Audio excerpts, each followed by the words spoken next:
Somewhere beneath your feet, a civilization exists, invisible to the world above, ancient beyond measure. The fire ant colony has operated for months without interruption. Hundreds of thousands of workers, a living machine. Each worker knows their role without needing to be told. But the earth does not warn you of what moves through it. In a neighboring burrow, something stirs. A predator that was hunting tunnels before the colony existed. Scolopendra subspinipes, the giant centipede. The scouts freeze. Something in the chemical air has changed. The colony doesn't know what's coming, only that something is. Within seconds, soldier ants flood the upper corridors. The colony has been reading disturbance signals for minutes. The defenders are already in position. However, they lack a frame of reference for what is approaching. 30 centimeters of armored predator, 42 legs, venom powerful enough to kill animals 50 times the size of anything in this colony. Deep below, the most critical action begins quietly. Workers seal the lower chambers. The queen must not be reached. She is the colony. Without the queen, there is nothing for the colony to defend. One scout finds the trail. The chemical signature is unlike anything in the colony's memory. Ancient, predatory, wrong. It turns and runs. The message spreads faster than legs can carry it. The centipede presses its antennae through a crack in the tunnel wall. On the other side, it can feel the heat of thousands. It can taste the colony. One wall. That is all that separates them now. The wall does not hold. The centipede's head explodes into the tunnel. Ants scatter. The space that held order 1 second ago is pure chaos the next. 3 soldiers latch onto its antennae. It whips them into the wall like they weigh nothing. Because of it, they do. The forcipulas strike. 1 cluster of soldiers gone.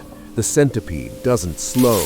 It doesn't hesitate. It has done this before.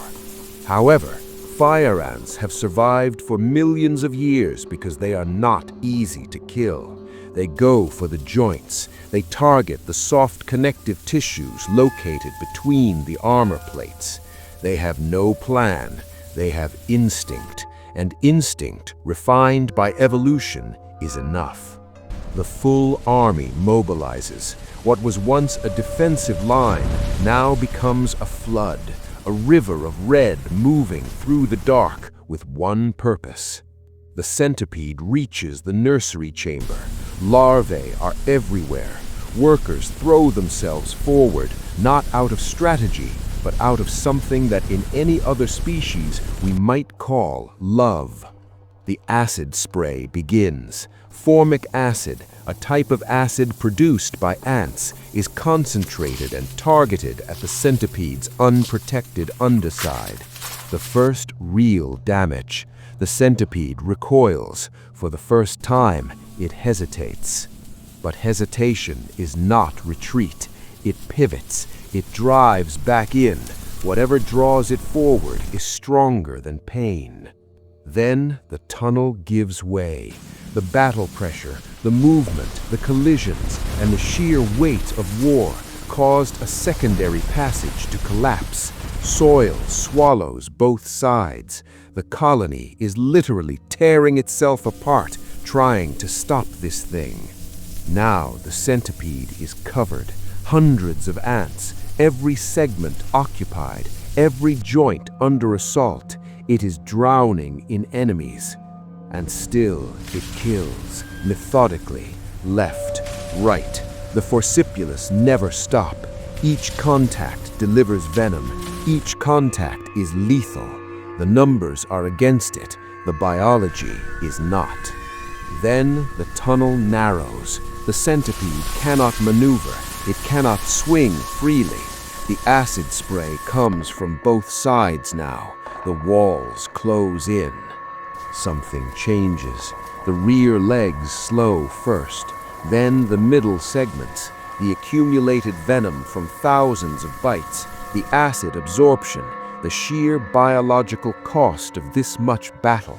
It is beginning to fail. One final thrash, explosive, total, a wave of ants flung against both walls, and then stillness. The tunnel holds its breath. The colony begins to count. Workers move through the aftermath, dragging their dead, dragging pieces of their enemy. The mathematics of war is calculated in terms of bodies. The walls are already being rebuilt. There is no mourning in a colony. There is only one function. The breach is closed. The system restores itself. And deep below, undisturbed, the Queen continues. She was never told about the war. She doesn't need to be. Her only instruction is to continue, and she does. On the surface, a single worker carries a centipede leg segment back toward the entrance. Even the enemy has a use. Nothing here is wasted. The colony breathes again. The tunnels fill with movement. Order returns, not because the danger is gone, but because stopping is not an option. It never was. In the darkness, the war never ends.